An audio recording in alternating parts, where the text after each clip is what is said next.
Maybe they'll do something later.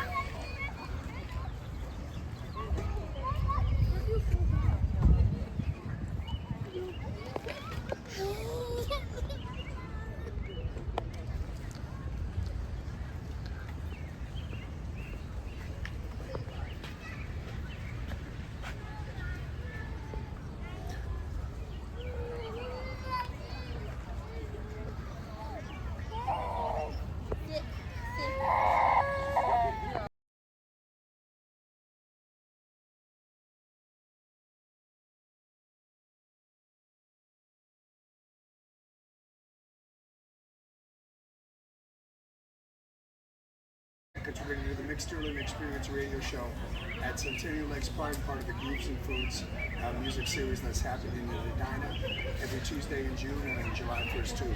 So good to see you, my friend. Thanks, Mick.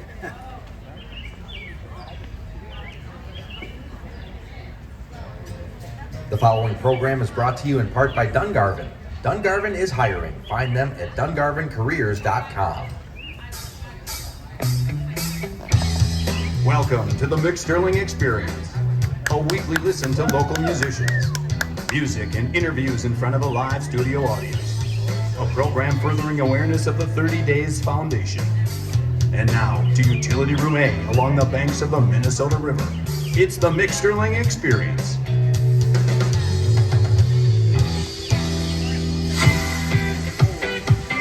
It is time for the Mick Sterling Experience, presented by Blaze Credit Union, live and full of soul. Brought to you by the Rotary Clubs of Edina and our priority sponsor, Dungarvan. Explore careers at dungarvancareers.org. Great music, great cause, and even better vibes. Let's get to the music with your host, Mick Sterling. Hello, everybody. How you doing out there? Welcome to the Mick Sterling Experience radio show. We are on week 3 at Centennial Lakes Park in Edina as part of the Grooves and Foods concert series. We've had amazing audiences. We are on the 3rd consecutive perfect June night. Is this perfect? It's perfect out here. It's going to be a lovely night. It was 600 degrees 2 days before. It's very, very hot. It was 300% humidity. It was brutal. And now tonight it is just perfect. I'm so glad that we're here. Thank you to all of our wonderful sponsors of Grooves and Foods. We'll talk about that as the show goes on. But friends, today, or what am I going to say?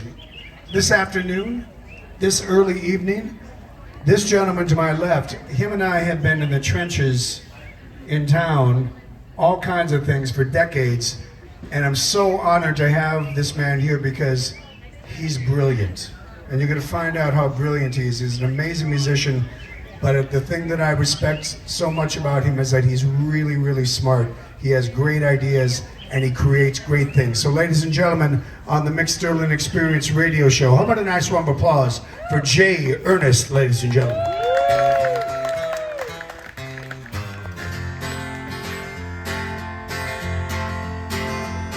I hear the train a coming, it's rolling around the bend. I ain't seen the sunshine since I don't know when, but I'm stuck in Folsom Prison. I'm time he's trying it on. But that train keeps rolling on the San Antonio. When I was just a baby, my mama told me, son, always be a good boy, don't ever play with guns. Well, I shot a man in Reno just to watch him die. I hear that whistle blowing, I hang my head and cry.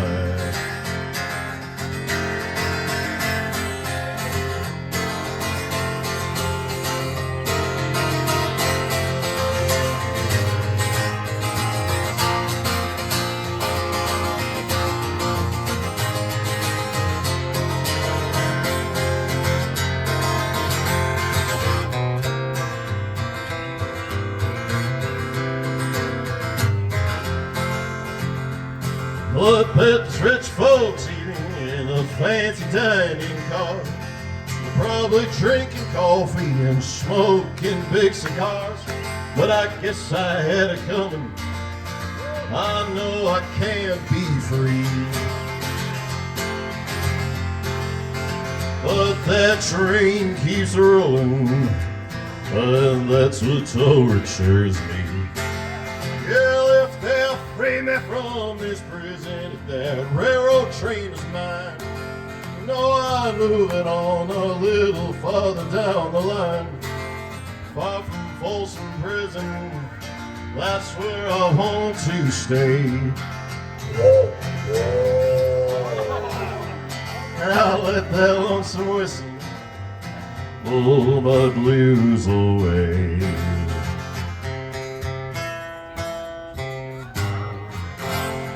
All right, thank you very much. Thank you, Mick. Jay Ernest, ladies and gentlemen, on the Mick Sterling Experience radio show.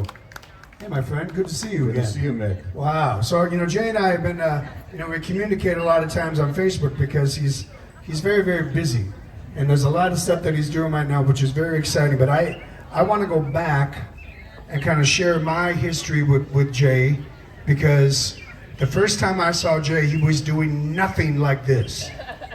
Jay had a band back in the early 90s when I had an event that I produced called Heart and Soul. It was a charity event for a place called Camp Heartland. And we did 8 years of that show, and we had hundreds of bands that did it. It was really quite an amazing thing. And one of the great bands was a band called 3 Minute Hero. And 3 Minute Hero was a full-on ska band. And it was a riot. These guys killed. Jay, talk about the formation of 3 Minute Hero. And was that your introduction into the Twin Cities scene? Was it 3 Minute Hero? It was. The band started in Fargo, North Dakota. Yep. Most of us went to school at Moorhead State, and some other Fargoans got into the band. It was an 8-piece band, 4 horns, rhythm section, and we did really well up there, got signed to a little record label, and then we kind of grew beyond the Fargo scene. That's when we moved down to Minneapolis, St. Paul, Yep. and that's when we started getting to know you, doing the scene down here, and the band grew really quick and fast because it was a high energy thing, and this was like 97, 98 when ska was kind of the thing. It was a good thing. It was a good thing. It was like Yep. right time, right moment, and we burned hard, we burned fast, and we burned out. You guys were, it's interesting, that kind of a band, I equate to like Trampled by Turtles and Cory Wong now, in the sense of where you guys were just like, oh, it was just so heavy and so fast. Was that, it had to be exhausting doing that show. A lot younger. And a lot younger, Yeah. a lot younger, you could do that stuff. But was it fun to do those kind of songs? Did you feel limited at all in that kind of frame, or was it freeing to do anything in that ska vein? I think it was very freeing, especially for the music nerds that we were, because not only do we have to stick to a rock and roll format, we can go to a Latin format, to a jazz format, to more of a Jamaican format, and then kind of with a rock and roll tinge to the whole thing. So I think it allowed us as artists to kind of go down paths that you wouldn't normally go down. The band was so entertaining. You guys just sold it right from the start. You didn't warm up to it. No. You just hit it, and you were relentless. I really respected that, because not a lot of bands did that. Ipso Facto was one of those bands at that time that did that, and they're just one of the great bands in my estimation. So the burnout of the band, was it like pretty much every other burnout of the band? You just were like, it was enough? Were the guys kind of burnt out on each other, or did you just went, I think we're done with this concept? I think it got split. I think a couple guys got married, and a couple guys wanted to tour hard. And I was one of the tour hard guys, and a couple guys wanted to slow down. So I just kind of pulled it apart around 2000. Okay. So about that time, I moved out to California, and I joined up with a band called Warsaw Poland Brothers, and they were a band from out west, but they were kind of a real underground band. They toured 270, 280 days a year, so I hopped on the road with those guys. I really didn't live anywhere. I was kind of I couldn't say I was homeless because we were always on the road. Sure. But I didn't really have a bank account or a phone or an address or bank account, none of that kind of stuff, because my whole life was just eating, breathing, being on the road. You know, that's an interesting. I think a lot of people don't understand that kind of a life. I mean, you know, there were bands during that time when I started. They were called hotel bands. You know, hotel bands, and they would do 40 to 50 nights, 50 weeks a year, and they would just go from hotel to hotel. Every band member could play 3 or 4 instruments, because if they didn't, they would go insane. Like they needed something. It was 6 nights a week, you know, 5 sets, 4 sets, and that's such an interesting life. Is it difficult, or you're just so used to it that this is just how you do it? Well, and I would imagine in the time there was ups and downs. Definitely, it was tough, but I really kind of formed me for what I am today. But there was a lot of ups and downs. Especially when you're on the road, your whole mentality is no longer, it's not family, it's not, I gotta provide for the home. Every day you get up and you're thinking about that performance and you're just hoping that it's gonna be amazing. And this particular band I played with, they were volatile. There were a pair of brothers that owned it. Oh, okay. And so it was either a fist fight on stage or The brothers. or Yes. it was the most magical show. Yes. It was crazy. It was like maybe one night every 30 nights that would be a magical show. And when it was magical, it was an absolutely stunning Yes. show. And then almost every show was, you try to get to that one. You cannot explain brother attention. It can come out of nowhere. But they see it. I've been in the bands with a couple of brothers. You can just go, what just happened here? Only the brothers know. These brothers, say if we're playing a song and it's got the same sound or the same chord changes another Yeah. song, these kids grew up with each other. Sure. So they'll all of a sudden morph into another song that you've never rehearsed before.